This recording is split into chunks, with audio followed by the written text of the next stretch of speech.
Kasi hello again mga pangga ko dira. Ay, so amo na, nagtatapos na ako panggabot sang damo. So wala na, hawa na palibot. So ang sunod na moon ay pangkuhaon na naman ng basura.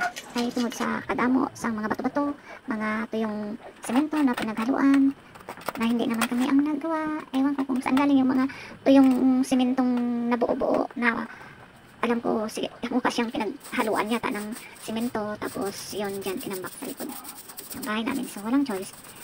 Ang ginawa ko, para mapakinabangan ko, pinagdadampot-dampot ko na lang lahat, inipon, at saka tinambak sa isang lugar. Tinambak ko dyan sa lababo na yan, no? Kasi yung lababo na yan, yung drainage ay sira. Every time na magbuhos ako ng tubig, nagbabasa yung ilalim. Hindi ko alam kung saan galing. So either barado or may butas yung tubo sa ilalim ng lupa. Malaking gawain, malaking bayarin kasi simentado na yung ilalim yan. So kailangan magbungkal. So ang iniisip ko ngayon, ayaw kong gumastos. At saka yung pinakamasaklap dyan kasi ayaw nilang pansinin at ayaw nilang responsibilidad nilang gawin yung bungkal niyan kasi ang rason nila tapos na daw yung warranty.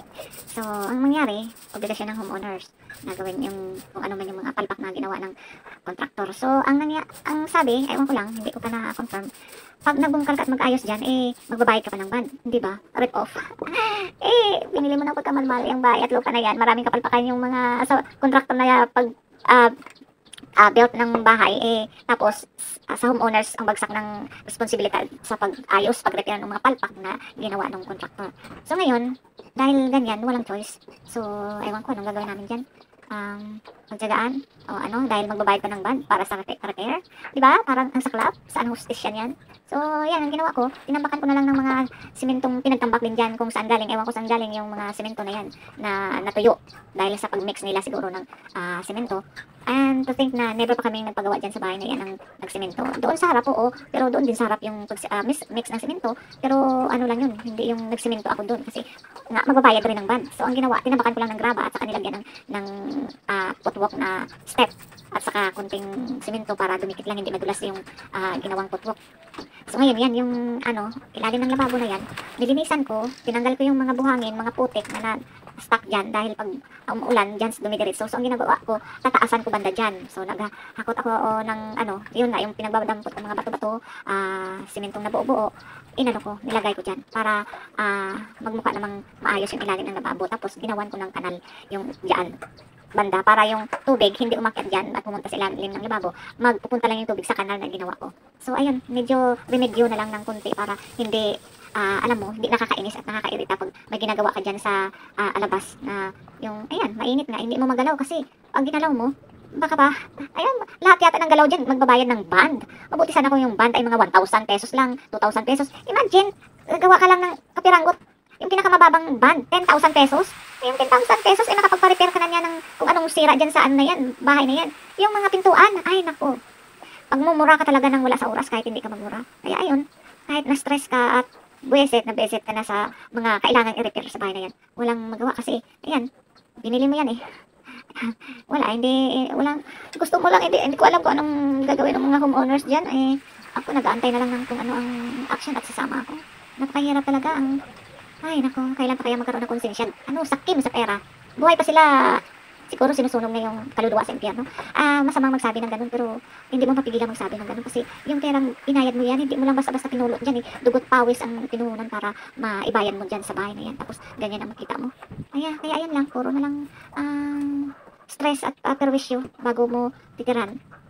At hindi pa yan tinitirahan binibisita lang yan. Ang nakakainis lang din, kasi yung maliban pa dyan, yung kinabit yung kuryente, hindi maikabit-kabit kasi barado yung dinaanan ng kuryente at walang koneksyon na kuryente papuntang poste. So nagbayad din ako dyan. Yung breaker box niyan, ninakaw.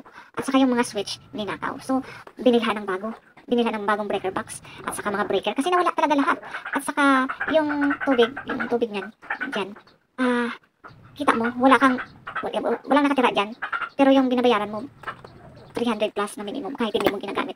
Minsan isang buwan, hindi mapuntahan yan kasi walang oras. Tapos babayaran mo rin yan. 'Di ba? Saan ang hustisya? Tapos maniningan sila ng ganun, tapos yung serbisyo. Grabe, ang daming reklamo. Yung palabas sa gripo ay malabo, brown. So, kailangan mo munang patuluin yung tubig sa gripo para lumabas lahat ng dumi na kulay brown. Yung minsan nga, kulay itim eh. Kaya, di ba, asa ng hostisya? Ano lang talaga, ayaw ko na lang ma-stress. So, ayun na nga, sige, dyan na lang po.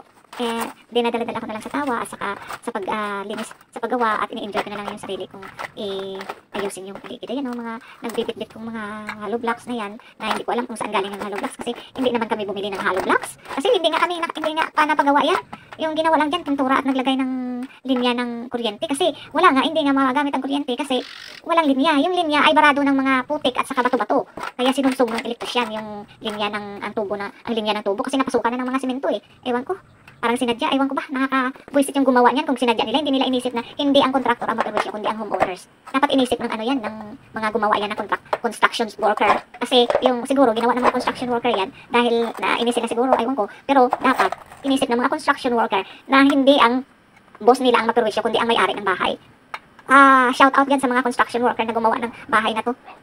Sana naman makonsensya kayo. Hindi yung contractor ang foreman o contractor o realtor ang maperwisyon nyo, kundi ang homeowners na nagbumili ng bahay na ito kasi sila yung nagbayad niyan, sila yung may-ari, sila yung ang titira dyan. So, yung mga homeowners na yan ay mga ordinaryong empleyado lang din na nagbabanat ng buto at barya-barya lang ang kinikita. Tapos, perwisyohin nyo pa. Sana mga construction worker na gumagawa ng mga bahay ay ayusin nyo naman yung trabaho nyo. Isipin nyo yung mga may-ari ang mga bumili ng bahay na yan kasi hindi ang realtor o contractor ang naperwisyon nyo. Ang napiperwisyon nyo ay ang may-ari ng bahay na bumili yan. Sana mailagay nyo yan sa utak nyo. So yun lang ang masasabi ko. Sige, salamat sa panonood. Sana panoorin nyo at tapusin at sana mag-subscribe at i-share at mag-like. Yun na lang po ang tulong nyo sa akin. Salamat. See you next video. Bye-bye. God bless.